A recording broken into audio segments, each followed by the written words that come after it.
Hello, everyone, and welcome back to another episode of Speak Up. So excited today. I am in my office. I won't say my office. I'm in the Heartland Black Chamber office.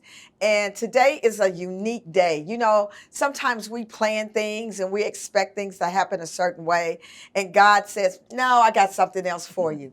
So today, and thanks to Televida for being so adjustable, for always being there, for putting on a production that is great, I am able to not only tape from my office, but I have a brand new last minute guest who agreed to come on the show. And we're going to talk about, we need to talk about anyway. So I want to take a moment to talk about our veterans. Those that serve and make sure that we get up every day in a country that is basically free. We are able to do things that other countries can't. And without any hesitation, she has served in a war that later on down the line has caused her health issues. We know that recently there was a bill that finally got passed for the health of our veterans. And at this time, I definitely want you to meet, and she retired First Sergeant Sergeant First Class, yes, Nicole Wilson. She's yes. Sergeant First Class in the United States Army. Mm-hmm. So without further ado, I want to say thank you, Nicole, for agreeing to this last minute interview. Oh my God, this is just divine intervention. God showed up and showed out. Yes. So I really want to talk to you about a lot of things, but first and foremost, what's most important and near and dear to my heart, as you know, I'm a veteran's daughter. I'm a military brat, retired career military man, and you yourself retired. So tell me about your destiny. What made you go into the Army? I am, my dad is a Marine. He was in Vietnam. Thank God he came home and he served his tenure there. And once you're a Marine, you're always a Marine. Correct. And just being under him and watching him maneuver, him really not even realizing it, and watching movies like Heartbreak Ridge and Stripes, I was like, oh, that looks so much fun. And it's funny because as a little girl, I didn't even want to go to overnight camp with the YMCA. I was scared to death. So everyone was very shocked when I said I was going in the Army, active duty, let alone. They're like, what, you? I said, yeah. So that's what motivated me to go. And I stayed 22 years. 22 years. Yes, here, little girl afraid of overnight camp. Yes. Became a career Army girl. Yes, ma'am. Army woman. Let me say that. So tell me a little bit about what tours you've done. I was stationed all over. I had the privilege of being stationed in Louisiana first at Fort Polk. Okay. Very small, very different. I'm from Chicago. So going from Chicago to the swamp of Louisiana was definitely an adjustment. Yeah. But I made some great people. Next May will be 30 years that I've known them. And it's quite a few of them that we still connect to this day. Absolutely. So from Germany to Texas to Fort Lewis to Korea to Iraq to Afghanistan to Italy. I've been in numerous places, as well as back to Texas again, and then I retired at Fort Leavenworth in Kansas. Okay. Yes, so ma'am. Right here in our own backyard. Yes. So, you know, we could talk a lot about where you've been and what the service has done for you. But I'm going to talk a little bit about what we don't hear so much about, that especially in our community. You see the wounded warriors, but we don't really get in depth. Right. And I understand that you are a service disabled veteran, meaning that you were disabled or something during wartime happened to you. And would you tell us a little bit about that? Yes, ma'am. I am currently, now I am a 100% service-connected disabled veteran. While I was in Iraq, we endured quite a few mortar rounds and rocket-propelled grenades. And some actually hit right in where I was at. I was in Tikrit in Saddam's palace. And the mortar round actually came into our building, and my soldiers and I were here, I'll say on the north side, and right on the south side of that same building is where it hit. Wow. Thank God it was didn't detonate. Yeah. So from that point on, and different other experiences being in Iraq, as well as Afghanistan, from the burn pits, which that bill is finally approved, but I have a lot of engagement. And a lot of times, oftentimes, being a female soldier, veteran, there's a lot of undermining, even in your boots and out of your boots. Wow. Even when I go to the VA, it's like, oh, is your husband? No, I'm the veteran. Yes. No, these are my benefits, Yeah. you know.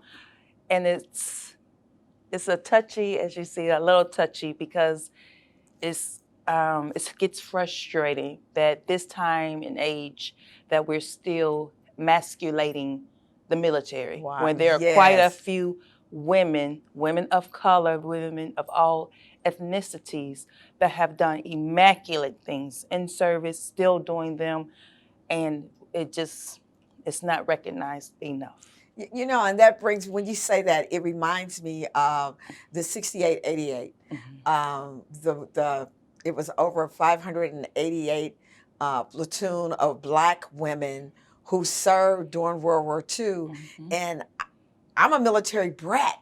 And I thought I knew everything there was about all the different branches, because my dad served under the Army Air Corps. He was totally a military man, loved every branch, even though, you know, they all, Air Force always thought they were the best. Yes. But didn't know about them until I was an adult woman, and the monument was built at Leavenworth. So when you think about, this is how many years ago, and still not just women, but women of color are not even in a thought of inclusion when we start talking about your service. And you were taking rounds. Yes. So, I mean, most of the times when we see women in the military, even in the commercials that they have, you have them flying planes, sitting behind equipment, technology, hospitals, but taking rounds. Yes. So in those situations, you developed a lung condition that has caused you to not be able to work long periods of time because of this condition. Yes, ma'am. And now, finally, it seems like that you're going to get the care that you need. What does that feel like? It allows me to exhale. Yes. Because being a young woman at the time when I retired, I was 38 years old. And I've never smoked a day in my life. My grandmother, unfortunately, had lung cancer. So I always vowed never to smoke, because what I watched her go through, I didn't want to experience it. So to serve my country, do 22 years, and then get diagnosed with this very rare lung disease that there's no cure for in man's eyes, was devastating for me at first. I mean, when I first got diagnosed in 2010, the doctor literally told me, I need to give you this oxygen machine. I refused it. I said, you're not going to scare the life out of my children. They're young. And me. No, I know who my healer is, and I'm not taking that machine. So the shortened version, I had to endure a lung biopsy on my right lung here at KU Medical. I had to go to MD Anderson for a time. I even had to go to the Mayo Clinic for a time in Minnesota. But thank God I'm still here. And it feels good to know that even now, my VA system in Leavenworth still refers me to that same physician, that pulmonologist. I still see him to this day.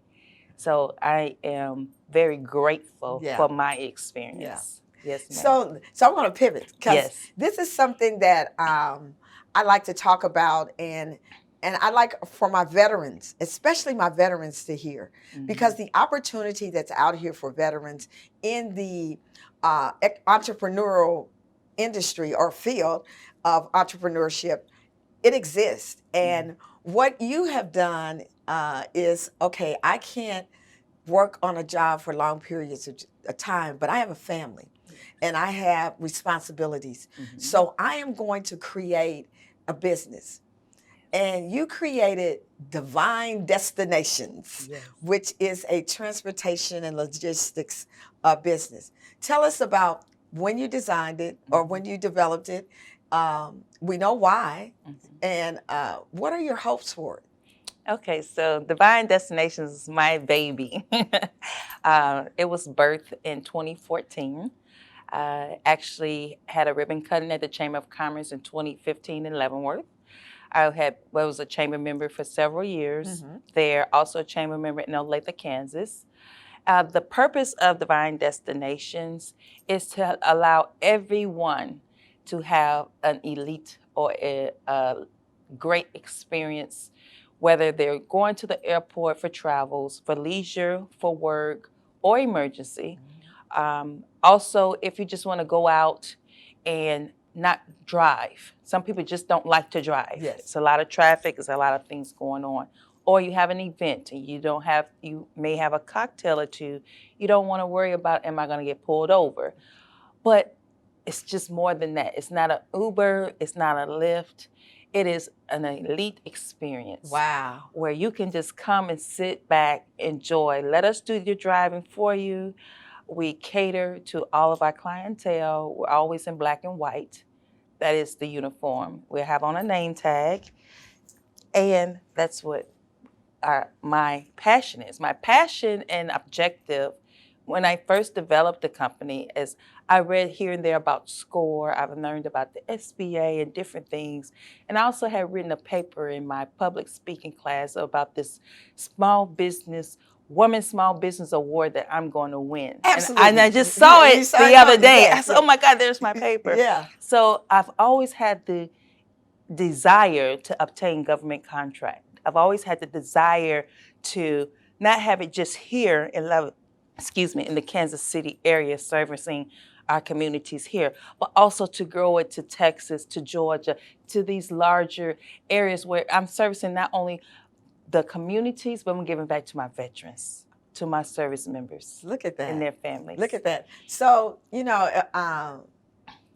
when I see you talking about this, you just totally light up, totally light up. And I just have to full disclosure, we have had breakfast with benefits every month for the Heartland Black Chamber. And this month, unbeknownst, nobody showed up. So I had just went into my office and I was just kind of doing some work. And she came by and said, hey, am I too late for the breakfast? Now, what really happened is, and I talk about God's intervention, what really happened was we were able to have a one-on-one, and I was able to look at and see the needs that she has. And one of the things that she brought in the door was, number one, I'm a veteran. I'm a service disabled veteran, and I own a business. Those three things had my head turning real quick. Everybody knows I'm an SBA fan. I believe that the SBA has so much to offer that we don't utilize enough of. So one of the things we're going to be looking at is her CVE, or her service veteran or certification for veteran enterprise. She is a veteran and she has served this country. And for all you veterans out there that are trying to do business, please reach out to the Heartland Black Chamber of Commerce. We are here to help you. Number one, look at what kind of business you want to have. Also, help you to get the certifications you need to put you in the spaces where you want to go. She wants to go across the country. That's what federal contracts do for you. Yes. So let's talk about your family. Yes, we haven't had a chance, and so I'm going to be surprised as they are. Tell me about your family. Okay, I have a 23-year-old daughter. She's a Loyola University graduate. She graduated in 2020. Yeah. She actually graduated a year early, and she's in Chicago. She relocated to Chicago, so she's doing some great things there. I have a 25-year-old son, and he's doing great things as well. He's, his own profession, and He's making it work, and neither one of them wanted any military affiliation. And it's like, listen, the military is still taking care of you. Look, did you forget? I'm retired, you know. Right. And they said, no, Mom, we didn't forget, but no, I don't want to join the service. I said, okay, that's fine.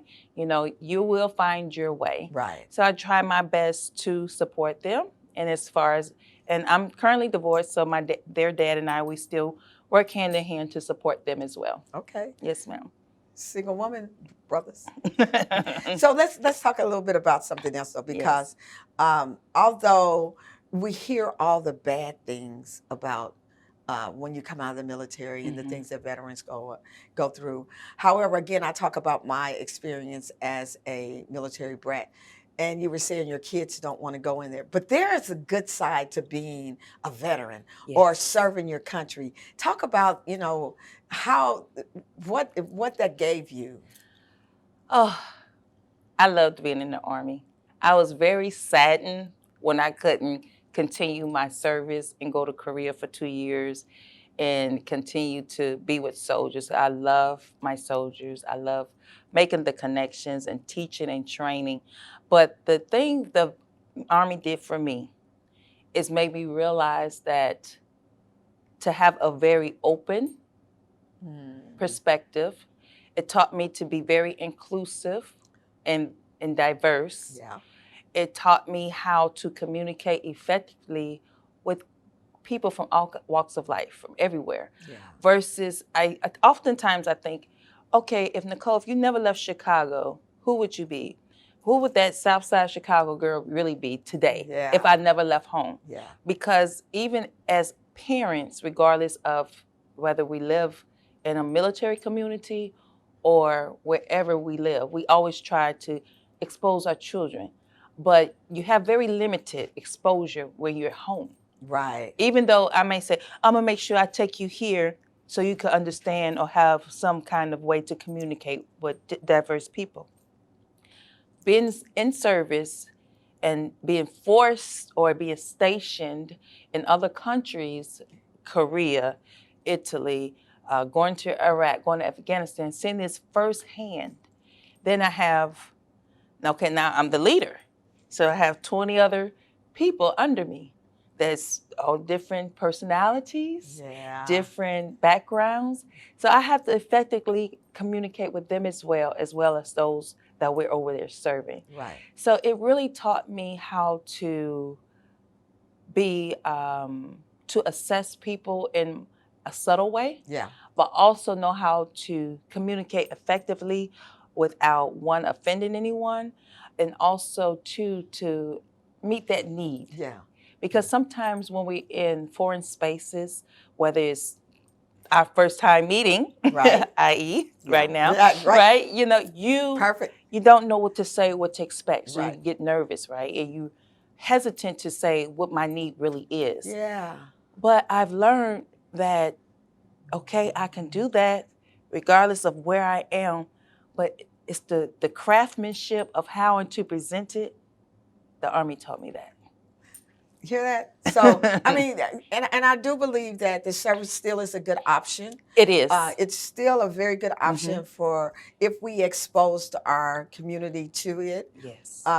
And just the ideal, I look at, they just announced the very first general, Black general for the Marines. Yes. 246 years, and you've never had a general that was Black. And it was so weird to me because all the other branches have basically met that threshold. I guess you can call it a threshold. But just the ideal in our country that we're still on the first. Yes. The first. Yes. The first. In the years that we've been in existence, instead of us really looking at each other. So another thing that I think the military, what it did for me as a military brat, what it did for me was giving me the sense of I'm an American. I'm an American first. Yes. And I'm unapologetically Black. Yes. I think when we put a race in front of the origin, we tend to second class our origin Yes. over our race. Yes. And it should not be that.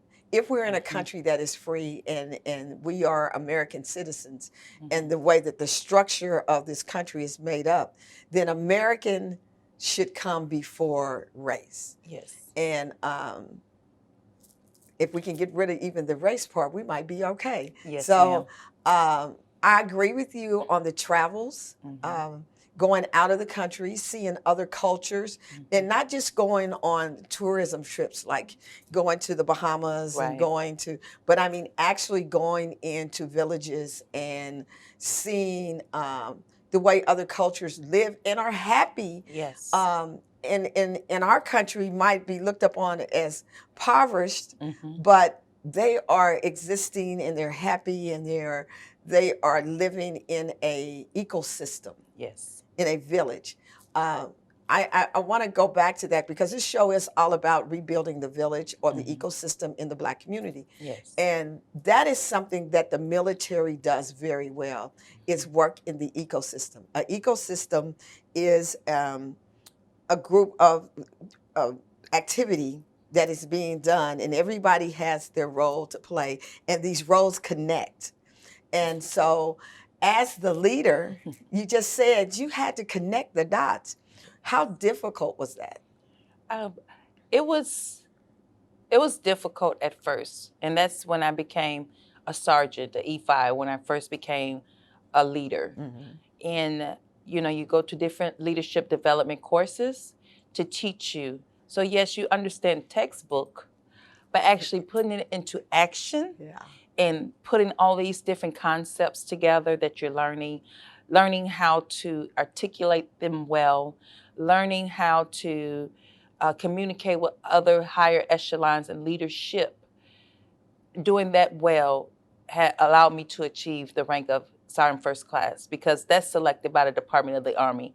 Man can't stop it once you reach that level. Wow. Man doesn't stop that level. So, when you're striving to get to the higher ranking echelon, you can have a sense of, okay, but I've always taught and trained my other leaders underneath me, my subordinates. I've always trained them because I always told them, it's my job to teach you my job. Right. I can go out of that gate today and not return. You need to know my job. And when I was in Afghanistan, I had 7 sites that I had to travel to every month by helicopter. And the fire was so intense, we had to do night missions. And I would go to some of my soldiers' different areas, and I'm hopefully not veering off of your question. No. And you would see body bags. And I'm like, okay, first of all, this needs to get moved from here by the aid station and not where we are. But I had to also be that buffer for them. I have soldiers call home, their wives left, all their bank account, all their money was gone. So not only are we dealing with the stress of war, now I have to deal with their personal stresses, include my own personal stresses, right? Right. When we left, I'm looking families in the face, say, hey, don't worry, they will return home. I didn't know they were all going to return home, but I thank God all of them did return home, and I didn't lie, Yeah. So just knowing how the military, the Army, the training I've had received on different levels of leadership training and becoming a rear commander, I've had several different aspects of training and logistics and procurement and contracting. I think I'm grateful for it because even being a small business owner, take all of those pieces and I'm weaving them together.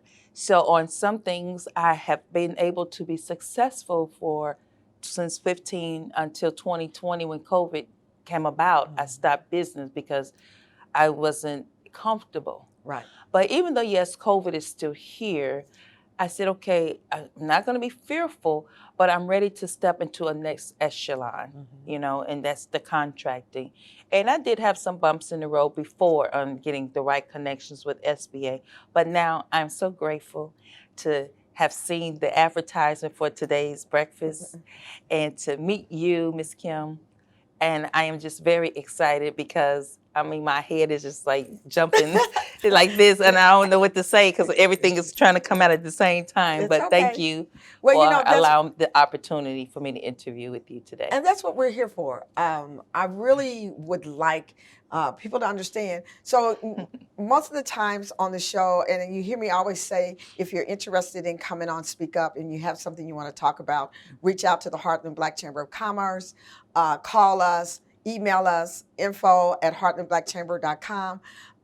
Because it's not just about people we know and people that are already on higher levels. Yes, we need those people and we need that information, but there are people just like Nicole who have her story is amazing. And again, it has to be told, but also knowing that she looked up, saw us, I guess, on one of our social platforms, registered for the breakfast, came to the breakfast, and specifically was looking for what we're here to offer. So I was going to ask you, what made you come here? And you went right into it, which was great, great information. It was a pleasure to meet you. It was more than a pleasure to have this conversation with you. And again, I want people to really understand how important it is for us to rebuild our ecosystem. We're going to be looking for people like Nicole, you veterans out there. You have the training, you have the leadership understanding. What you can bring of value to organizations like the Chamber and other organizations in Kansas City is invaluable. Please, please utilize the talents that you received and let us help you grow who you are. Nicole, I am looking forward to seeing all the great things you're going to do. We're going to be doing a lot of work together. I honestly have to first thank God that he sent you over here today, because I was like, well, Leo, it's going to be the Kim show today. And I don't like the Kim show. So God is good. I want to thank Televida. Televida is the channel that you go on YouTube and you find Speak Up every week without fail. They give me the platform to bring you the information you want to hear. We want to speak up, and we want to speak up freely. Again, I'm glad that you're here. I'm glad that you're listening. I hope to see you on our next episode next week. Take care, be blessed, and be kind to someone.